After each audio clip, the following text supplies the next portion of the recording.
تو میرے عزیزوں، اللہ تعالیٰ نے انسان کا جسم مٹی سے بنایا ہے، اور انسان کی جو روح ہے وہ اللہ کا امر ہے، اللہ کی قدرت ہے۔ ابھی تھوڑے دن پہلے میں نے مولانا طارق جمیل کا بیان سنا، اس کے اندر میں نے حدیث سنی ہے، اس کو میں نے یاد کیا ہے اور آپ کو سنانے لگا ہوں۔ میرے بھائیوں، موت کے وقت انسان دو کیفیت میں ہوتا ہے۔ کچھ لوگوں کی روح ایسے نکل رہی ہوتی ہے کہ ان کے رگ رگ میں وہ پھنس رہی ہوتی ہے۔ وَلَوْ تَرَىٰ إِذْ يَتَوَفَّى الَّذِينَ كَفَرُوا، کاش تم دیکھ سکتے وہ منظر جب اللہ کے فرشتے نافرمانوں کی روح کو نکال رہے ہوتے ہیں تو ان کے منہ پر بھی مارتے ہیں اور اس کی کمر پر بھی مارتے ہیں۔ وَأَخْرَجُوا أَنفُسَكُمْ وَالْيَوْمَ، نکالو آج اپنی روح اور جان کو، تم بچ نہیں سکتے ہو۔ وہ پیچھے ہٹنا چاہتے ہیں، رب ارجعون، مجھے واپس کر دے تھوڑی دیر کے لیے، اب میں پورا ٹھیک ٹھیک مسلمان بن کے چلوں گا۔ تو اس کے جواب میں ہوتا ہے، اور حدیث پاک میں آتا ہے، ملک الموت اترتا ہے، اس کے ساتھ 4 فرشتے ہوتے ہیں، اور چاروں فرشتے آتے ہیں، اس کی پٹائی شروع کر دیتے ہیں، اور ملک الموت کہتا ہے، اے خبیث روح جو خبیث جسم میں تھی، اخرجو، باہر آؤ۔ وہ واپس تو ہو نہیں سکتا، وہ اپنے آپ کو روک تو سکتا نہیں، تو وہ حیران، پریشان، خوف زدہ۔ اس کے جواب میں ملک الموت کہتا ہے،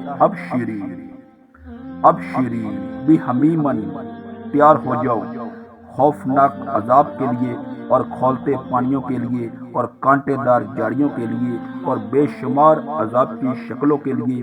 تو اس کی روح کو جب کھینچتے ہیں تو وہ رگ رگ سے وہ کٹ کٹ کے نکلتی ہے، تو سارا وجود زیر و زبر ہو جاتا ہے۔ سکرات کا درد ساری دنیا کے دردوں پر حاوی ہے۔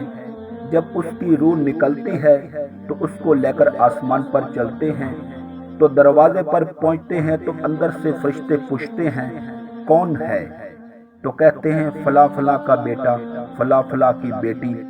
ہاں، نفس خبیثہ فی جسد الخبیث، یہ تو وہی بدماش ہے جو بدماش جسم میں تھا، یہ تو وہی بدبخت روح ہے جو بدبخت جسم میں تھی۔ اس کے لیے آسمان کے دروازے نہیں کھل سکتے، اس کے لیے جنت کے دروازے نہیں کھل سکتے، اسے واپس کیا جائے، اور یہ وہاں سے نیچے گرائے جاتے ہیں، جو قید خانہ ہے اللہ تعالیٰ کا۔ سجین، وما ادراک ما سجین، کتاب مرقوم، وہ تمہیں خبر نہیں ہے کہ وہ کیا خوفناک قید خانہ ہے اللہ تعالیٰ کا۔ تو اسے وہاں دھکیل دیا جاتا ہے، تو پھر قیامت تک اس کے لیے انتظار کی گھڑیاں ہیں اور عذاب کی شدت ہے۔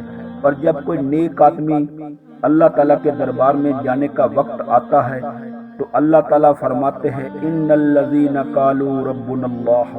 جب کوئی نیک مرد عورت کا جانے کا وقت آتا ہے تو اس کے لیے بھی فرشتے آتے ہیں، تو آ کر اس کو تسلی دیتے ہیں، اس کو خوشخبری دیتے ہیں، کیا وہ غم نہ کریں، پیچھے والے بھی آپ کو مل جائیں گے، آپ خوف نہ کریں، آگے ساری منزلیں آپ کے لیے آسان ہیں، آپ کے لیے جنت بھی تیار ہو چکی ہے اور رب بھی مہربان ہے۔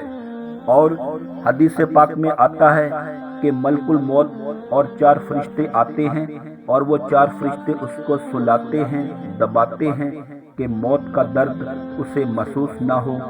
ملک الموت فرماتے ہیں، اے نیک روح جو نیک جسم میں تھی، باہر آؤ، کیا کرو؟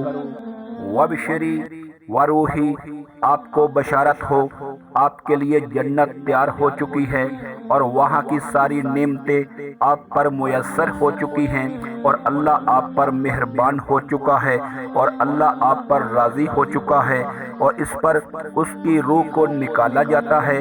پھر سارے فرشتے اس کو استقبال کے ساتھ آسمان پر لے جاتے ہیں، تو اندر سے آواز آتی ہے، کون ہے؟ کہا، فلاں فلاں کا بیٹا، فلاں فلاں کی بیٹی۔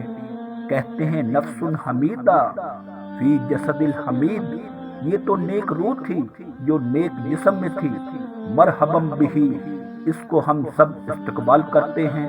تو ایک دم آسمان کے دروازے کھلتے ہیں، پھر وہ پہلا، دوسرا، تیسرا، چوتھا، سارے آسمان پار کرتا ہوا اللہ پاک کے عرش کے نیچے جھک کر مرد ہے یا عورت جا کر سجدے میں اپنا سر رکھتا ہے تو اللہ تعالیٰ فرماتے ہیں ہاں اس نے ہمیں خوش کیا، ہم اس کو خوش کریں گے۔